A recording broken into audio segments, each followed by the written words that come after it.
Hello again, welcome to my first Christmas key, one of the 5 keys I believe you need in your golf swing for success in 2019. Back in a moment. Hello, welcome back to my 5 Christmas keys, the 5 movements I believe you need to build a successful repetitive golf swing. And we're going to start today with the simplest and sometimes the most difficult movement in the swing, which is the very start of the golf swing, the start of the backswing. How do you start your backswing? I think there's a lot of problems with this simply because there's a lot of misinformation out there, and also it's not as easy as it looks to start the backswing, especially if you're standing completely still and then trying to get away from the golf ball, just moving the parts of your body that you want. The intention of the start of the golf swing is basically just to move the club back on its original shaft plane. And the question really on everybody's lips is, how do you do that? What body parts should be doing it and what body parts don't you need? Unfortunately, the start of a backswing can actually ruin a golf swing. Just in those first kind of 50 milliseconds that you make at the beginning of your backswing, you can run into absolute disaster. And I think this disaster happens a lot of times because people are trying to be a little bit too loose, they get a bit handsy, and that way it gets very difficult to keep the club on playing. So what we don't want to be seeing is too much kind of wrist action here, where you're moving the club out of its original shaft angle right at the beginning of the backswing. What we also don't want to see is the shoulder rotation getting too flat, which will take the club too much to the inside, or even the hips rotating immediately that you start the backswing, which will also take the club too much kind of behind your body. A lot of people have also learned to kind of try and move the club down the target line. That means they're actually manipulating the club with their arms and hands. Now, in order to do that, you've actually got to kind of lift your arms to get the club to do that. So you're getting some kind of a separation between your body and your arms right at the beginning of your golf swing, and that's something you're going to have to try and kind of remedy in the downswing. So you're going to start to get a little bit loopy if you do that. And in truth, there are no straight lines in nature, so there's no real reason for there to be a straight line in a golf swing.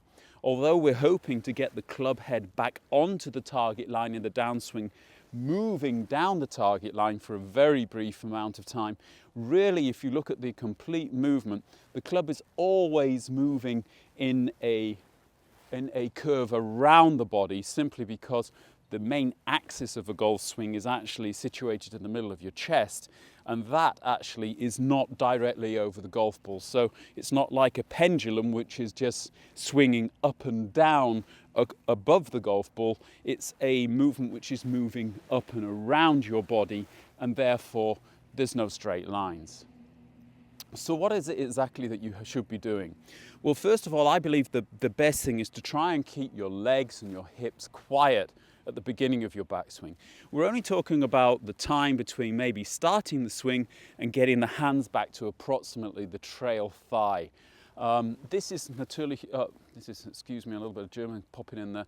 This is obviously dependent on the mobility of your upper body.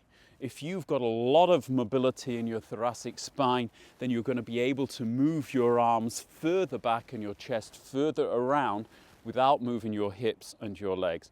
If you haven't got that, then your hips and your legs will move earlier. Now, there's not an awful lot you can do about that other than going down to the local fitness centre and working on your mobility. But for as long as you can, you want to start the backswing without your hips and your legs helping you. You also don't want to have the feeling of your arms lifting or your wrists and lower arms rolling.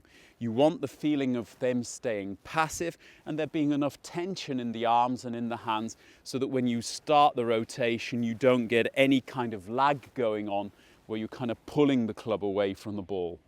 I know Jack Nicklaus used to have the feeling of kind of holding the club, especially with the driver slightly above the ground before he starts back, and I would probably recommend you to do that as well. So once you actually get across from the golf ball and you feel you've got your address position correct, then if you just basically tighten your grip up a little bit, you'll actually find that just by tightening your grip, taking a firm hold of the golf club, the muscles in your arms will contract, and that will actually lift the club off the ground slightly.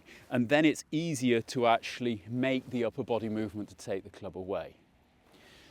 The upper body movement you're looking for is really kind of a shoulder rotation. This shoulder rotation is obviously using the shoulder muscles, but far more it's using more of the kind of the side stomach muscles, what they call the obliques. And what should be happening is you should be moving the obliques in such a way that the shoulders move down parallel to the original shaft plane. So if you think of the shaft angle to the ground in the address position, you can see it from the down the line camera better. What I'm trying to do is get this left shoulder to come down at the same angle as the shaft plane, and I do that by basically contracting the oblique muscles on the left side of my stomach. They will pull down the left chest muscles, which in turn will contract, and that will pull down the left shoulder. Now, it's not going to go very far. Usually you've got around about 45 degrees of upper body rotation without your hips helping you. But that's if you really are doing a lot of sport on a regular basis. But that means that's enough anyway to move the golf club back to around about trail thigh height without you actually kind of getting the hands to help you, just basically pulling down the left shoulder as if it's coming down and around, trying to get to the center line, which is in the middle of your chest, but it's not quite achieving that. A good exercise for that is to basically take the club in your hands and then clamp your upper arms onto your chest. You can see I got around about a 90-degree angle in my arms, and then I'm basically turning my shoulders down, getting the feeling of crunching first the left side of my stomach muscle and then crunching the right. Now obviously in the backswing to begin I don't need the right obliques, but it seems sensible to kind of train both of them so I don't get a kind of a lopsided kind of feeling in my stomach muscles, and I'll be using the right obliques in the downswing as well. But what I'm really looking for here is this feeling of everything kind of crunching here on the left side of my body, pulling this left shoulder down in playing with the shaft, and also trying to move the club back and away from me and around my body. Once I get over the ball, then I address it, I get a firm grip so that the club comes slightly away from the ground, and then the feeling is crunching these muscles in the left side of my stomach, chest and shoulder to get this relatively straight movement from the club away. And if you look down the target line, you shouldn't be seeing any change in the plane angle at all until we get to this point. As soon as, of course, the hips start moving, the arms start moving up, the hands start, the wrists start hinging, then you're going to be moving the club up in the extension. But the first swing tip for Christmas is basically the start of the backswing. If you can get that right and you can get that drilled into your body by the new year, you're going to have a great deal more consistency in your golf swing, because there's nothing to compensate for in the downswing that you did wrong at the very beginning of your backswing.